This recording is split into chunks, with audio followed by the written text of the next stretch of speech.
Hello, everyone. This is Tim at North and South Podcasts. Please follow us on Twitter at North Podcasts and feel free to contribute if you can through coffee.com. All the details will be in the notes. Right, today I am doing a podcast about Alcoholics Anonymous and more specifically about the 12 step program which is used by Alcoholics Anonymous. Now, the reason I'm talking about this today is I stopped drinking alcohol in 2008, and the only real, what you might call, drug that I'm addicted to these days is coffee. I have 4 or 5 cups a day, but that's another story and it's not illegal. And I try to make sure I don't drink too much, particularly going to bed. But we've had quite a few people on for whom alcohol has been a problem on the podcast. But I watched a film the other day called A Million Little Pieces that was made in 2019.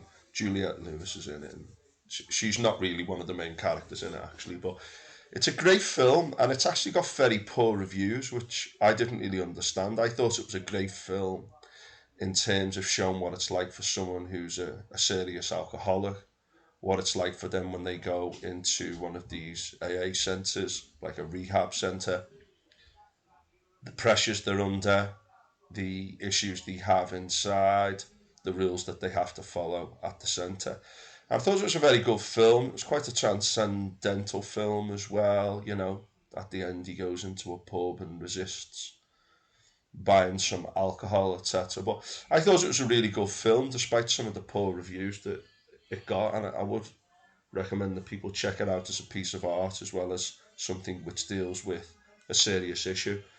But it just got me thinking about Alcoholics Anonymous, and I've recommended them before in some of my earlier podcasts.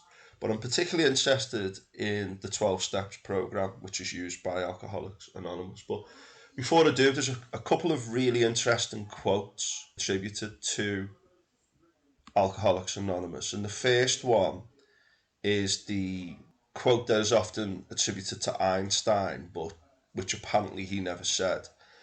And it's something along the lines that insanity is repeating the same mistakes and expecting different results. Now, apparently, it was first used in a pamphlet around 1981 by Narcotics Anonymous, but it's been used by Alcoholics Anonymous as well.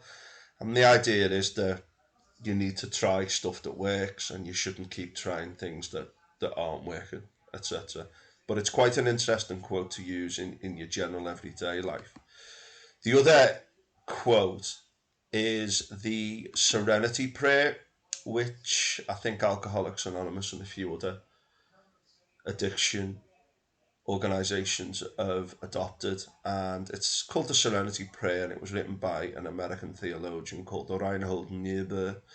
Forgive the pronunciation. And it goes something like this: God, grant me the serenity to accept the things I cannot change, courage to change the things I can, and wisdom to know the difference. And I think that's a very powerful quote. And both of those quotes are quotes that people should use in their everyday life, such as something comes along, a problem, or you need a solution to a problem, or there's an issue, and you go, right, what can I control? What can't I control? Let's go down the route of what I can control, see what happens, then review it and move forward again at a later date. Maybe re-establish what your targets are after you've tried to deal with the first problem, etc., etc. The other thing about trying different techniques, because old ones haven't worked, that's also very useful as well, and the things that people should adopt as a kind of a rational strategy to move forward, to make progress, to get better. Now, in terms of Alcoholics Anonymous, the 12 Steps program is something which is on the Alcoholics Anonymous website, and I found it very interesting. Now, AA has got religious origins to do with the early 20th century and trying to get people away from alcohol dependency. And you may well drink alcohol and you're in control of it, and you drink alcohol sensibly, and that's all good. And as you know, I've got a genetic illness and I need to watch what I put in me in terms of what things do to my body and the stress that it causes, etc. So moving forward anyway, I'm going to look at the 12-step program, and I'm not going to quote them exactly how they are, but I'm just going to use them as the basis for a discussion. One as a piece of art and beauty, but also as something which you should consider in trying to address issues in your life that you may need to deal with. And I do feel like I've got a lot of things in my life that I need to get out in the open, acknowledge, and to move forward with. And as I've said before, it's very important that you know yourself and know what your strengths and weaknesses are. And from there, you can then work on the weaknesses. And it's all very well saying, oh yeah, willpower, and yeah, okay, just make a change in your head and it'll all just follow. We know that things are a lot more complicated than that. Now, the first one is to say that you are powerless to addiction, to say, I am an addict. I'm powerless when I'm faced with that problem, when it's there in front of me. So I need to completely avoid that problem. And some people might say that that's a surrender, but actually, it's not a surrender of self. It's surrendering to something that causes the problem and saying, I know that you can do this to me. And I can use willpower and resist you at times, but I'm generally powerless. So it's about avoiding all of those situations. Now, I spoke to someone who was an alcoholic recently, or is an alcoholic, and I'd had problems with drug addiction, illegal drug addiction as well. And I said, what do you do when people start talking about things like alcohol and whatever? And he says he just zones out. That's his coping mechanism. I just zone out of the discussion and then come back in when that's finished. Because he knows he doesn't want to go there. He doesn't want to even get on the first step to that problem. Thought that was a very insightful comment. The second step is to declare that there is a power greater than yourself that can restore you to a time when you were not addicted to these things, or a state when you were not addicted to these things. Now, some people think, oh, I'm not religious, I'm an atheist, etc. But I think the power of AA is to go there and declare that there's something bigger than yourself. It might be life, it might be the good life, to use Aristotle. But there's something bigger than you, and you can call it God, you can call it whatever you want, but there's an objective, something there that's powerful and can save you from this addiction. And I know that can be controversial for some people, but I think that's a powerful statement of intent to say that there is power there that you can access to get you through this difficult time or this addiction. 3 is to put your faith into that power, into God. And again, this is where some people might go, I'm not too sure about this, but you can call God whatever you want. You can call it like the creative power in the universe, the ultimate meaning in the universe. Doesn't mean you have to buy into a religious narrative. You're just acknowledging that there is something greater than you, a transcendental beauty that we all have felt when we have feelings of love and contentment that is not based on addiction. We have these special moments in our life, and they are bigger than those petty addictions and those negative thoughts and behaviours that we often engage with. And we know that. We might not always find it easy to access it, the higher, better self, but we know it's there. And call it God if you need to, because if you go into AA, they're trying to give you something like God, something higher. They're using those phrases to say there is something bigger than you, because ultimately that's going to make you better or can help you to get better.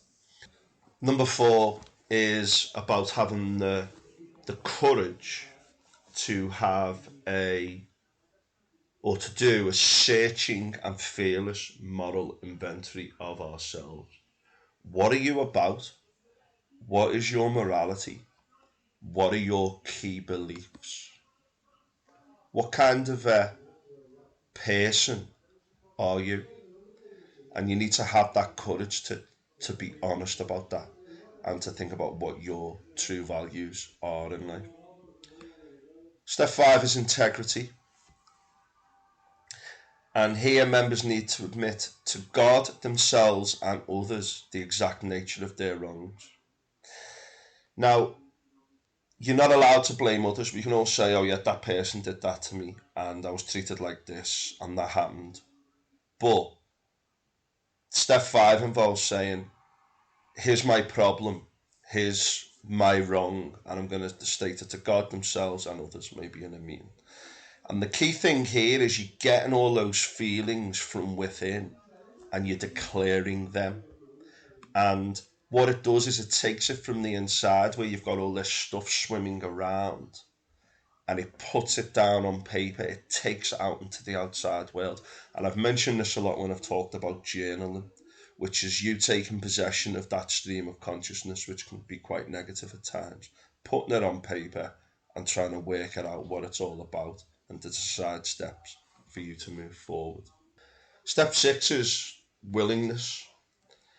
And this is the need for you to let God, or whatever higher power you want to believe in, to remove all your defects.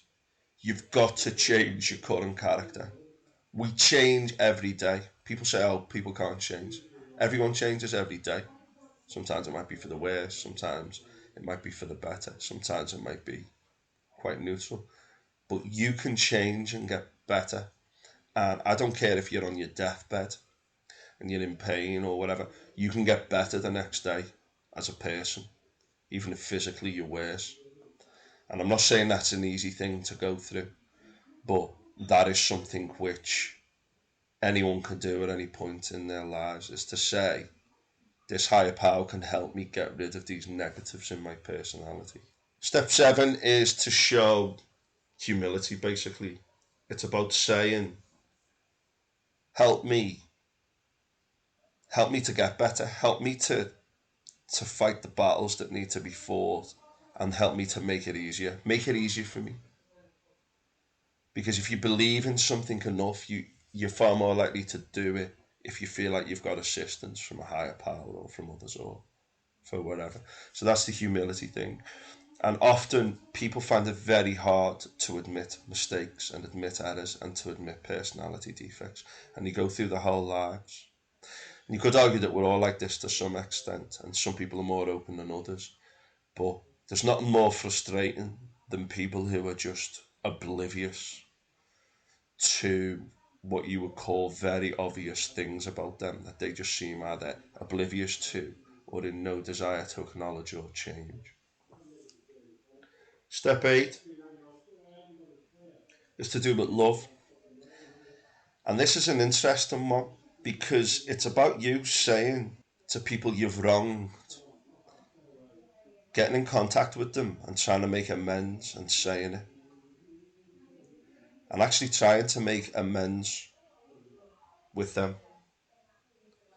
Now, that might not always be possible to do that, or it might open up more problems by doing that, but that is very important, because what you're saying is, right, these are the people I've hurt. I'm going to speak to them and say I'm sorry and that you want to make amends, because this isn't then just about you getting better by feeling that transcendence of actually bettering yourself and to admit I was wrong and I'm sorry. This is about you then saying to them, I'm sorry and I want to make amends, as a way to inspire them. Maybe that helps them. Maybe that helps them to change their lives. And that is very, very powerful indeed. Number 9 is responsibility. And it means that before you do try to make amends, you've got to acknowledge that there may be certain things that may hurt yourself or others. And you shouldn't cause unnecessary pain. Some things are better left alone. And that's just about having that responsibility with the love of step 8. Step 10 is discipline. And anyone can give up smoking. Anyone can give up alcohol. Anyone can give up bad habits. Just start now. The test comes a few hours later, a day later, a week later, a month later, a year later, when no one else is around, when you're in a different situation. And this is where discipline comes in. And this is about you keeping your personal inventory going and admit when someone wrongs you.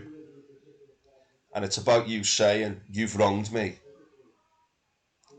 I'm not going to let you impact on my self-esteem, and I'm not going to let you walk all over me. And this is very powerful because it's about taking vulnerable people and people who maybe have lacked confidence in the past and helping them to be assertive in the world. And that's very, very important without being aggressive, because a lot of people can get angry and then you think, oh God, I've made it worse, or I've got angry, but I'm not willing to be assertive more consistently to back it up. So it's passive aggressive, which is not a good way to be. Step 11 is awareness, and this is about using meditation and prayer to improve your conscious contact with God or a higher power. And it's about understanding the universe's will for you and the power to carry that out. Now, again, I meditate every day. It doesn't necessarily mean you have to be religious or believe in a religious narrative, but it's about being aware of the open space that is your consciousness through non-duality, through meditation. And I do urge people to try that out through apps like Calm or Waking Up or whatever. Try these apps and try to meditate. But also pray. You might find it helpful to pray or to do affirmations, which is where you say, I am not an alcoholic, or I don't, sorry, not I am not. Try to be positive, like, I don't drink alcohol, as an affirmation. So it's about you saying in the present what your current situation is. And it's also about using affirmations to say in what you're going to do in the future, but saying it in the present as if you're already there. And that can help you with your kind of vision and awareness of where you want to be in relation to a better self and a higher power. Step 12 is service. And this is where once you've known yourself, once you know yourself and you've bettered yourself, it's about helping others. And this means to pass on that same message to other people and to practice what you've learned in your daily life. So it's not just about what you say, it's also about what you do. Now, I've heard quite a few people like Russell Brand refer to the 12 steps and other people. And when I read them recently after I watched that film, I said, this is really, really good. And this is something which all of us can do as a way to encourage and to consolidate positive change in our lives for the better. I just wanted to share that with you. Now, you might have issues with alcohol and other addictions. And don't forget, not all addictions are illegal addictions. And not all addictions are necessarily about putting an external chemical into your body, or a lot of it can be about like a behavior that gives you a dopamine hit or whatever. It's about knowing these things, being aware of these things, and then seeking to address these things. It's also about acknowledging when you've made a mistake and saying, okay, I made a mistake. Where do I go from here? What have I learned from this mistake? Can I have alcohol in my house at all? Can I have chocolate biscuits in my house at all? And it's about changing the environment to help you. Anyway, I hope you found that useful. I certainly found it very interesting to read about the 12 Steps program. And obviously, I'll put some information about AA in the notes. So look after yourselves, look out for each other, and enjoy the rest of your day. Thank you.